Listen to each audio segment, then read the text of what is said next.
It can be highly emotional. It could be polarizing, especially during times of uneasiness in the stock market or volatility. It could be based off of your political views and not having mental clarity to determine what types of investments should you be investing in or at least considering.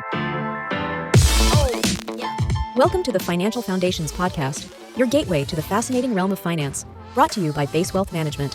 In this show, we delve deep into the world of money, guided by seasoned experts who will unravel the complexities of finance and provide you with invaluable insights and practical advice. Now, here are your hosts, Dustin Taylor and Alex Wolfe. Welcome back to Financial Foundations, brought to you by Base Wealth Management, where we are the foundation to your financial plan. I'm your host, Dustin Taylor. I'm your co-host, Alex Wolfe, certified financial planner. There are always people who want to do things themselves, whether it's installing a ceiling fan or investing their own assets. Today, we're going to talk about some questions that a financial professional might ask someone who is thinking about investing their own assets. So, Alex, what is the first question or topic for a potential client who is thinking about or weighing whether they should invest their own assets or hire a financial professional? Yeah, so we do come across people that are maybe they're interviewing us, potentially thinking of doing it themselves, and there's ways to talk to them to see what their level of knowledge with investing is.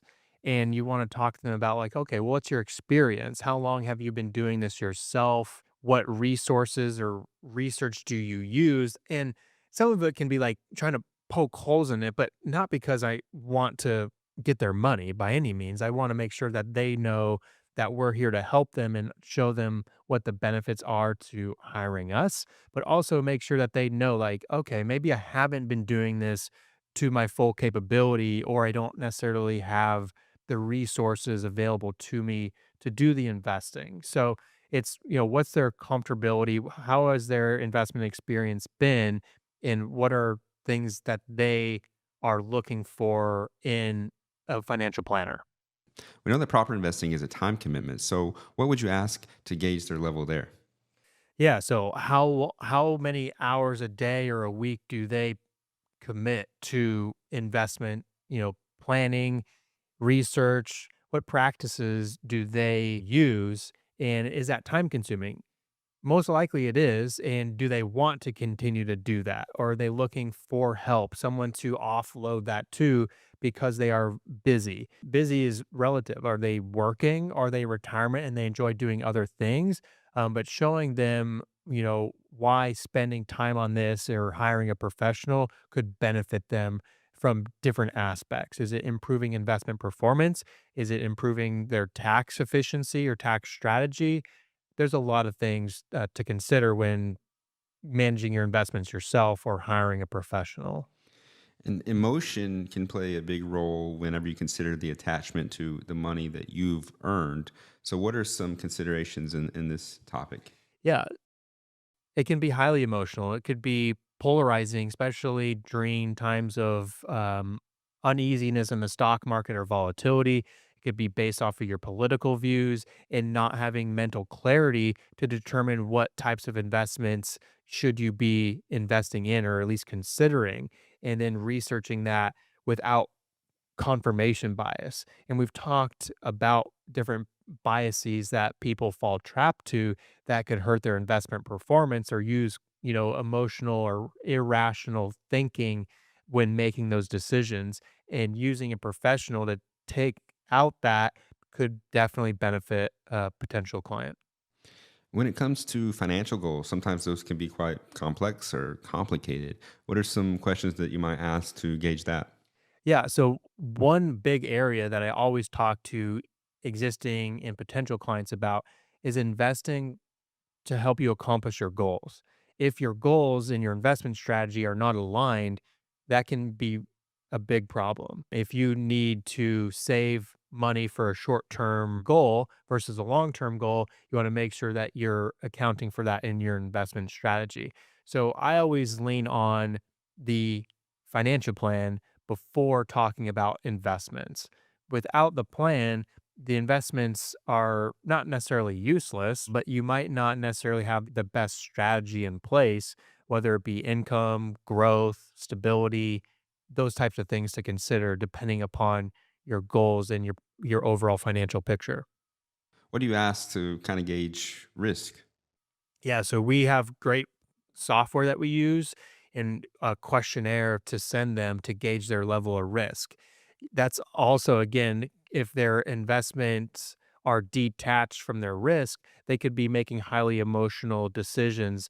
If you see a big correction in the stock market and they're the type of person that's going to sell out entirely or a big portion of their portfolio, they probably weren't invested for their risk tolerance to begin with.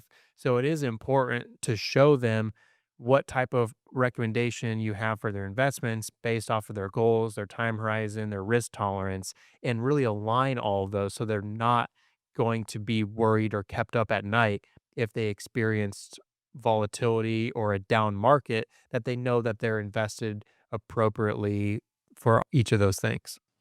And lastly, how do you measure their accountability level or confidence in doing it themselves? Yeah, so to me, that all comes with reviewing, like having them upload or show you their investment portfolio and talking, like, how did you select these? Or did you know that you are allocated, 90% of your portfolio in like technology? And it's just kind of finding little things to give them little recommendations on and seeing why they are invested that way when they came to you and showing them like what the benefits of diversifying or having a better strategy could do for them, or at least reduce volatility, or look at their risk adjusted return. They might have good returns, but on a risk adjusted level, it might not actually be that good due to the level of risk that they're taking. They might not really be beating like an S&P 500 index by that much, but they might be taking considerably more risk. So it's kind of showing them some recommendations or having them talk you through their thought process and seeing how confident they are in some of those decisions they've made, or talking to them about what would you do if you saw a market correction, or what would you do if we see higher inflation, and talking to them about some of those different scenarios or stress tests when looking at their investments.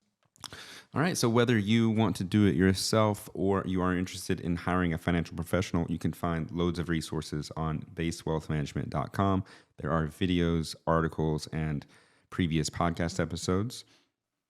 Also, if you have any questions that you'd like to see us address or go over on the podcast, send those to us at question@basewealthmanagement.com. And also, to make sure you don't miss future episodes, make sure you are subscribed to Financial Foundations on your favorite podcast listening app. I'm Dustin Taylor, I'm Alex Wolfe. and happy listening. We hope the expertise shared by our hosts, Dustin Taylor and Alex Wolfe, has left you feeling empowered and informed. If you're eager for more financial wisdom, don't forget to subscribe, rate, and share the show with your friends, family, and colleagues. Until next time, stay sharp in the world of finance.